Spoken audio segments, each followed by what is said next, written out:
এক রেস্টুরেন্টে গিয়ে এমন একটা চিকেন আইটেম অর্ডার করেছিলাম। খেয়ে জাস্ট ওয়াও! এত অসাধারণ ছিল টেস্টটা, আমার মুখে এখনও লেগে আছে। বাসায় এসে আমি নিজে থেকেই এই রেসিপিটা বানানোর চেষ্টা করলাম। কিছু কিছু মশলার আমি ধারণা পেয়েছিলাম যে এগুলো হয়তোবা মশলা এটার ভিতরে দিয়েছে ওরা। আর বাকিটা আমি নিজে থেকে অ্যাপ্লাই করেছি। করে আমি আমার মতো করে চিকেনটাকে প্রেজেন্ট করার চেষ্টা করেছি। ট্রাস্ট মি, এত টেস্টি হয়েছিল চিকেন রেসিপিটা, আমার বাসার সদস্যরা বলল যে আবার বানাতে। যার জন্য আমি এটা আবার বানিয়ে আপনাদের সাথে শেয়ার করলাম। চলুন, রেসিপিটার নাম হলো মাসালা চিকেন ফ্রাই। আমি কিভাবে বানাচ্ছি আমি দেখিয়ে দিই। তো প্রথমেই মাংসটাকে সুন্দর করে ধুয়ে পানি ঝরিয়ে নিতে হবে এবং টিস্যু পেপারের সাহায্যে পানি সোপ করে নিতে হবে, যাতে মাংসর চিকেনের গায়ে এক ফোঁটা পানিও যেন লেগে না থাকে। এই পর্যায়ে আমি ভরে ভরে 2 চামচের মতন মরিচের গুঁড়ো দেব। তো আমার এখানে বাচ্চারা যেহেতু খাবে, এজন্য আমি এক চা চামচের মতন মরিচের গুঁড়ো দিয়েছি।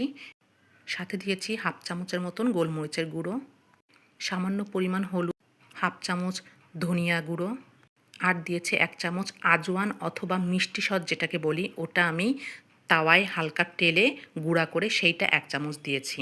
আর দিয়েছি রসুন বাটা এক চামচ, আর আদা বাটা 1 চামচ, আর স্বাদ অনুযায়ী লবণ। আর 1 চাক লেবু চিপে এটাকে মেরিনেট করে রাখবো কিছুক্ষণের জন্য।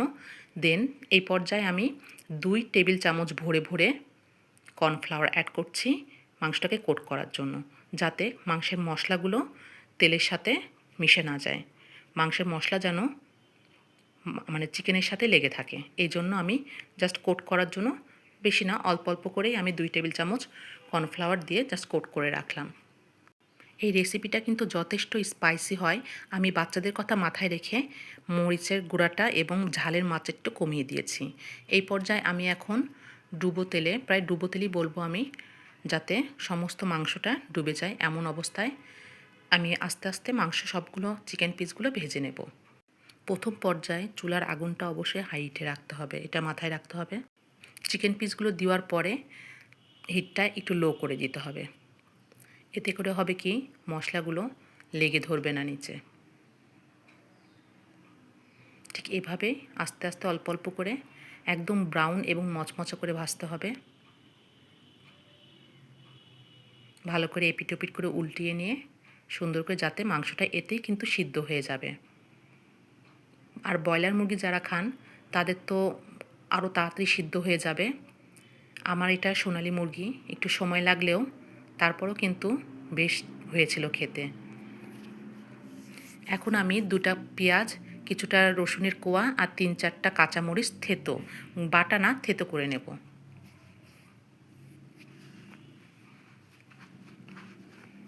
এ ফাঁকে কিন্তু আমার চিকেন পিসগুলো ভাজা হয়ে গেছে।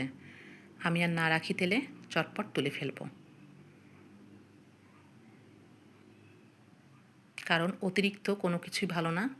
যেহেতু দেখছি আমার সিদ্ধ হয়ে গেছে আর ক্রিস্পিনেসও চলে এসেছে, তো আমি চটপট তেল থেকে তুলে ফেলছি। সেম প্রসেসে বাকি চিকেন পিসগুলো আমি ভেজে নিচ্ছি। এখানে আমার পোড়া একটা মুরগি আছে, গোটা একটা মুরগি নিয়েছি আমি।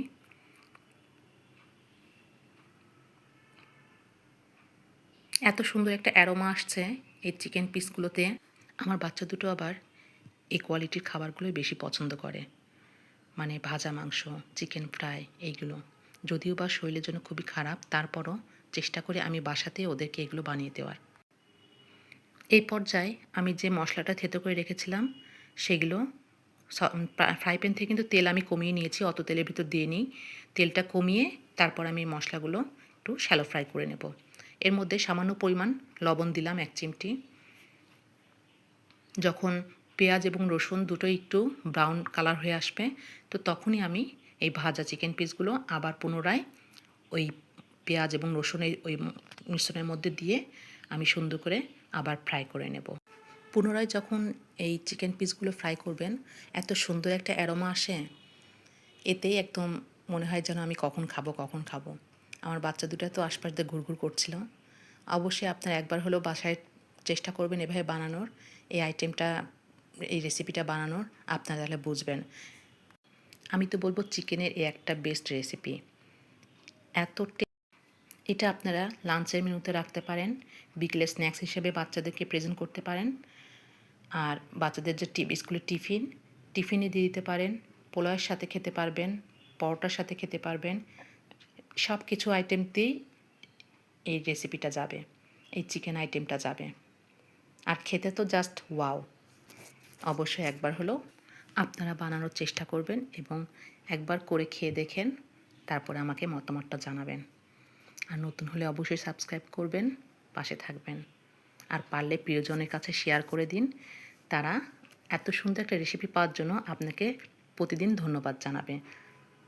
সুস্থ থাকবেন, ভালো থাকবেন। আল্লাহ হাফেজ।